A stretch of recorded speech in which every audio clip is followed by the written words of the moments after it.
Então, para aqueles que estão assistindo essa homilia agora pelo Play, Canção Nova, eu estou paramentado de roxo porque hoje eu estou rezando pelas almas do purgatório, porque existe uma tradição na igreja que na segunda-feira nós devemos sempre lembrar das almas.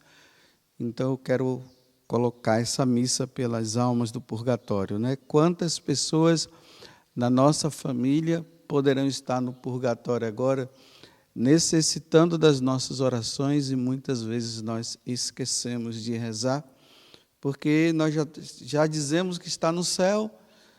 Claro, quem está no purgatório está salvo, mas precisa ainda das nossas orações para sair do sofrimento do purgatório. Voltemos agora ao evangelho de hoje. Vocês notaram, né, que agora começamos com Lucas. Até então era Mateus. Chegamos ali até a parte das parábolas, aonde se falava do anúncio, né, do reino eterno. Terminou com a parábola das 10 virgens.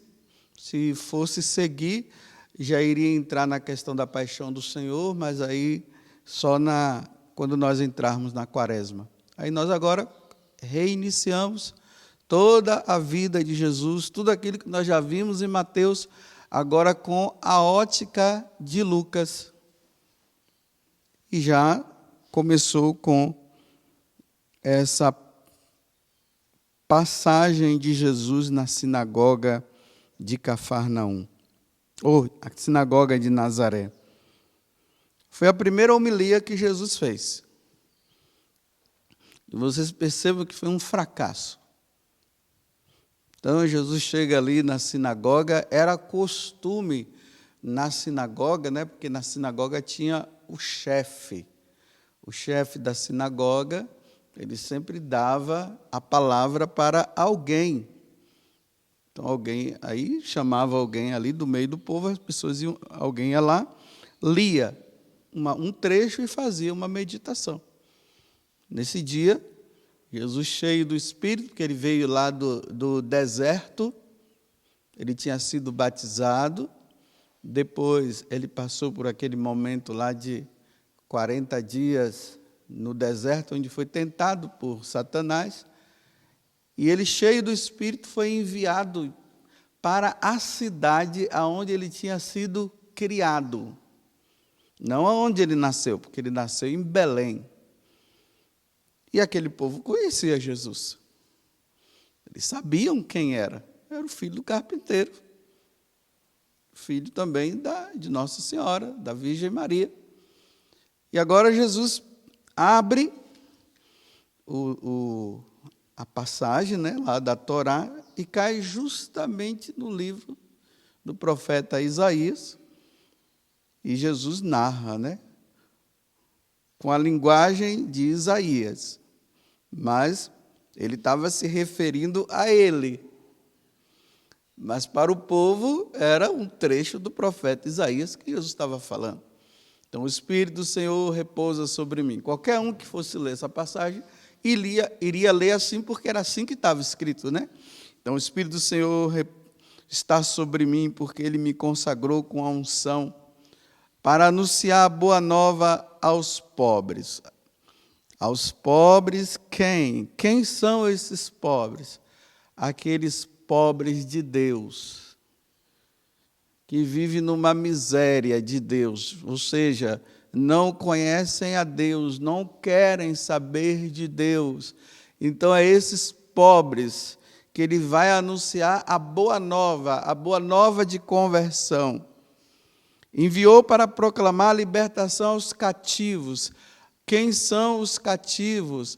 Aqueles que Satanás escravizou, que estão escravos de Satanás. Então, agora ele vem para libertar essas pessoas escravas de Satanás, para libertar os oprimidos. Quantas pessoas oprimidas pelo jugo também de Satanás. E para proclamar um ano da graça do Senhor. Que ano da graça é esse? É o ano em que Deus está dando a chance para que todos nós possamos nos voltar para Ele. Merecíamos a condenação e agora Deus está nos dando essa graça do retorno. Isso aqui acontecia no Antigo Testamento, né? Uma vez por ano era chamado o dia da remissão, da redenção. Todos aqueles que tinham dívidas, que tinham alguma coisa, alguma conta a pagar, problemas, naquele dia acontecia uma anistia, todo mundo estaria livre, até os escravos eram soltos, tudo isso. Então agora Jesus está dizendo, olha, aqueles que estão com dívida, que estão com questões com Deus, eu vim agora para dar esse ano de libertação, é o tempo da graça, é o tempo da redenção. Tá certo. O problema foi quando Jesus falou assim, hoje esse oráculo acabou de se realizar. Ele está dizendo, sou eu. Eu sou a pessoa que vim agora libertar vocês. Aí o povo fechou o coração e começou a dizer, esse homem é um doido. O carpinteiro, o filho do carpinteiro agora está dizendo que você é isso? Aí eles começam a dizer assim, não, isso não, mas nós queremos que você faça os milagres. Faz os milagres que você anda fazendo por aí. Nós queremos milagre. Agora, que você é o libertador, que você veio para... Não, isso não. Nós queremos milagres. Aí Jesus se entristece, né? Faz essas duas comparações de Naamã e também da viúva. E na maior tristeza, Jesus diz, realmente, um profeta não é aceito na sua própria cidade. E aí o pessoal quer matá-lo. E lá em Nazaré tem esse precipício, né? Onde queriam jogá-lo. E ele passa e vai em frente.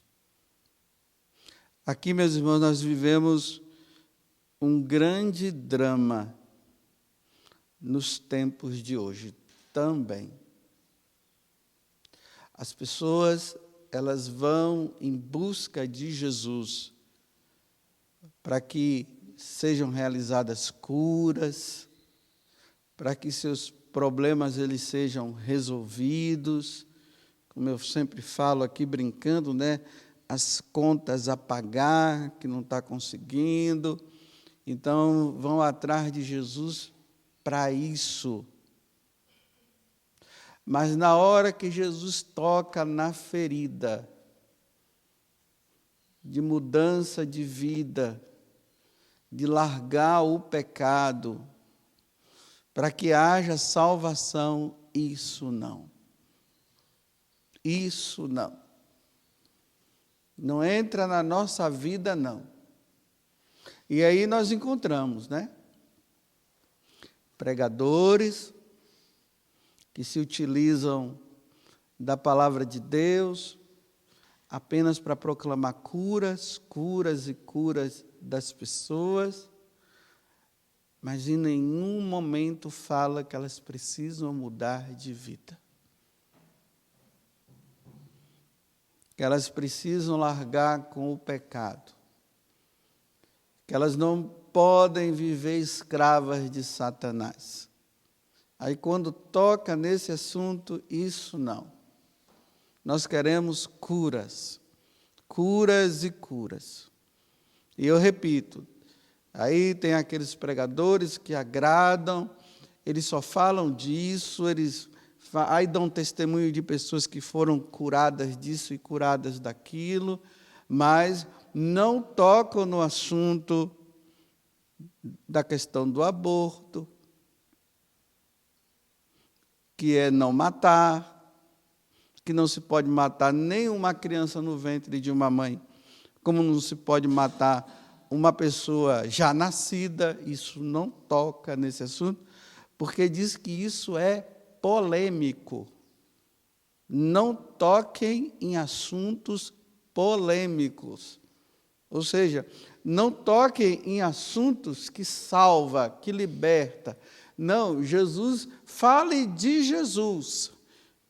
Mas falar de Jesus é assim, Jesus está te curando da dor de cabeça, Jesus está te curando da dor de barriga, Jesus está curando você disso. Olha, aqui tem uma pessoa que está com esse problema e Jesus agora acabou de tirar você desse problema. Mas o evangelho que salva, não.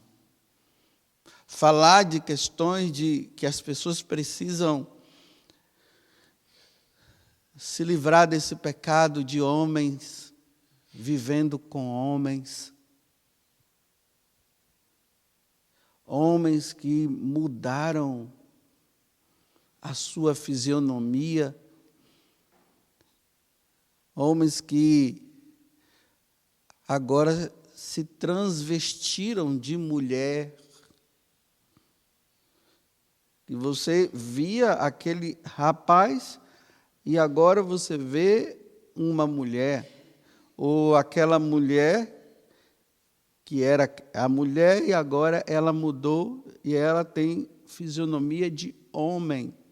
Barba no rosto, cabelo bem cortado igual um homem. Isso não, isso é polêmico, não toque nesse assunto. Porque isso é para salvar. Isso é para que a pessoa ela possa entender que não é por aí. Falar de corrupção, de pessoas que estão roubando, não, isso é polêmico.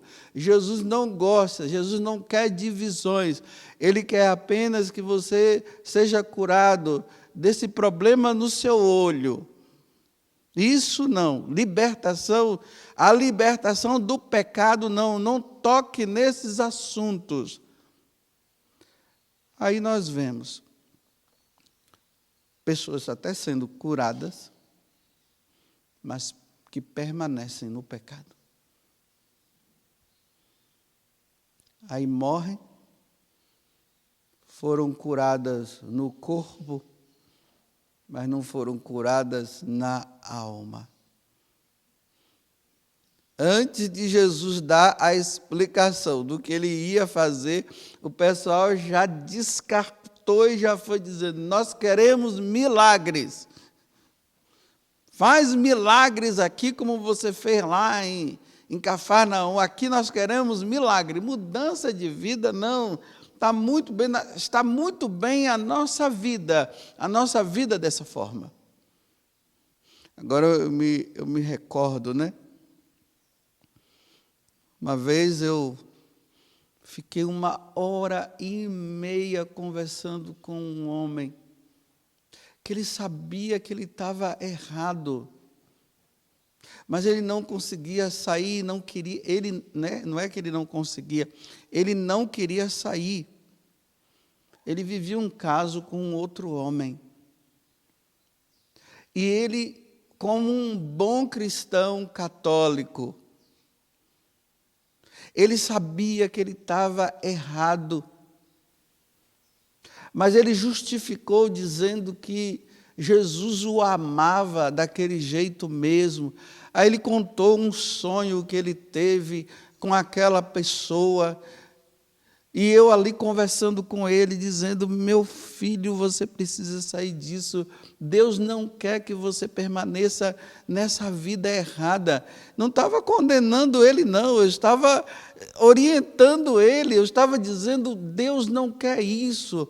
Aí mostrei as passagens na Sagrada Escritura que fala dessa questão. E ele, ele dizendo, não, eu quero ficar com ele, eu quero ficar com ele. Então, meu filho, se liberta disso. Viva a castidade, como a igreja sempre te ensinou. É a castidade que é necessária. E ele, não, eu quero ficar com ele, eu quero ficar com ele. Ele disse, eu não posso fazer mais nada se não rezar. E aí ele foi embora. E eu fiquei cá triste, dizendo, meu Deus, e se ficar nessa condição? E se morrer nessa condição? O que será da vida desse homem? Foi embora. Ele disse que ele ia permanecer com aquilo, naquela situação. Difícil. É difícil.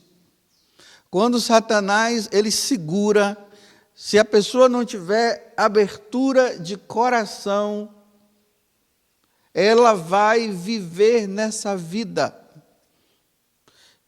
Se o coração de Jesus sofre por causa disso, se o coração da Virgem Maria sofre por causa disso, a igreja sangra por causa disso, e os pregadores estão vivendo agora, não fala isso que é polêmico. Não salva, não. Eles não precisam de libertação, porque Deus é amor, Deus não vai levar em conta isso. A única coisa que Deus quer é porque Ele está com um problema financeiro. Então, vamos pedir a Deus para dar para ele um emprego, porque o que ele precisa é de emprego e salvação, meus irmãos. É duro saber que na nossa família tem pessoas vivendo essa situação.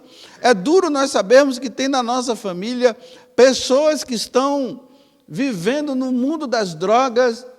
É duro nós vermos, enxergarmos que na nossa vida, na nossa família tem pessoas vivendo problemas dentro do casamento que precisa ser resolvido e não resolvem. É duro nós vermos isso. E nós nos depararmos com Deus dizendo que não é assim que se deve viver. E nós vemos os nossos parentes vivendo assim. E aí nós entramos numa consolação interior para dizer o seguinte: mas Deus os ama. Sim, Deus os ama. Mas quando é que eles vão mostrar que amam a Deus saindo dessa situação?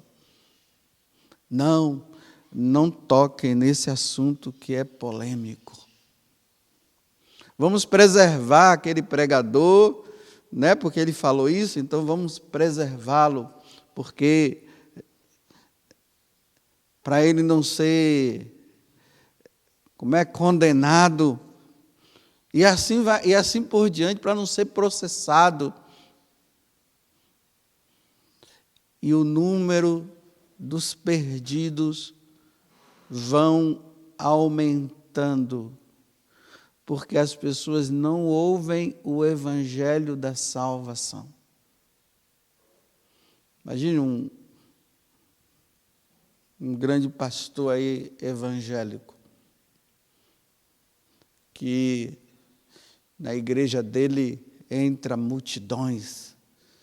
Quando você liga a televisão que vai olhar, que vê aquela multidão e ele lá pregando numa lógica tão assim, e as pessoas tudo admiradas e batem palmas, e depois vem as chamadas curas, e as pessoas vão lá para dar o testemunho. Nós não sabemos se realmente aquilo é verdade ou não. Muitas vezes se percebe que não é verdade, paga para determinadas pessoas irem lá, e aí faz aquele show de curas e de milagre e todo mundo fica admirado. Aí ele chega e fala assim, em uma das suas pregações, né, que ele é a favor do aborto. Eu sou a favor do aborto. Como é que um pregador de nosso Senhor Jesus Cristo, onde Deus diz, não matarás, ele diz que ele é a favor do aborto? Aí ele entra agora com as justificativas. Porque essas famílias pobres ficam tendo muitos filhos. Aí vão o quê? São filhos de pobres, vão se tornar o quê no futuro? Marginais. Vão se tornar ladrões. Então é melhor fazer o quê? Mata. Sabe por quê? Porque aí morrendo já vai para o céu mesmo. Olha a lógica diabólica da conversa. Porque morrendo já vai para o céu mesmo, e no futuro não vai ter marginais. Por isso que eu sou a favor do aborto. e pregando em nome de Jesus. É polêmico, não toca nesse assunto que é polêmico. Vamos falar outras coisas. Como, meus irmãos, pregar o Evangelho num mundo onde as pessoas são dominadas por Satanás. E o demônio cada vez mais está levando as pessoas que vão morrendo porque não ouvem a boa nova da salvação. E há aqueles que dizem, não fale sobre isso porque é polêmico. É polêmico mesmo. No mundo onde as pessoas não querem saber de Deus, isso é polêmico. Mas não é porque é polêmico que não se deve falar porque é preciso salvar. Não, Jesus fala de milagres. Não vem falar que nós somos cativos por Satanás. Não vem falar. Olha, nós nem acreditamos que você seja o Messias, mas faz aquilo que você fez lá em Cafarnaum. Faz cura, faz milagre. Nós queremos isso. Libertação e salvação, não. Que Deus, Ele tenha misericórdia de nós. E de nós pregadores, viu? De nós pregadores, que não estamos falando a verdade. Aí me vem mais uma vez aquela passagem do livro de Ezequiel, no capítulo 3, filho do homem, come tudo que está escrito aqui, ou seja, engula, ou seja, medita, guarda no coração tudo, porque eu vim para salvar. Aí depois ele diz assim, e depois eu vou te enviar para um povo de cabeça dura. Olha o povo de cabeça dura que é o mundo de hoje. As pessoas não querem se converter, as pessoas não querem mudar de vida, é um povo de cabeça dura mesmo. Então vai lá agora e fala para eles. E eu vou dizer uma coisa, Ezequiel. Aí vem agora a sentença de Deus para os pregadores que não anunciam a verdade de salvação. Eu te envio no meio desse povo de cabeça dura. Se você não falar aquilo que eu estou pedindo, eles vão perecer por sua culpa. É por sua culpa que eles vão perecer. E aí você vai prestar contas a mim de tudo isso. Mas se você for e anunciar para esse povo de cabeça dura que eles precisam mudar de vida, porque eles precisam se converter e precisam voltar-se para mim, e você falar, a culpa já não vai ser mais sua, vai ser deles que não abriram o coração.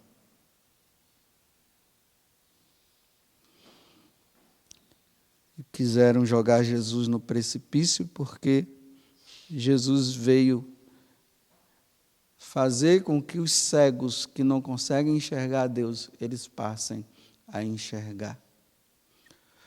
Louvado seja nosso Senhor Jesus Cristo. E a vossa mãe, Maria Santíssima.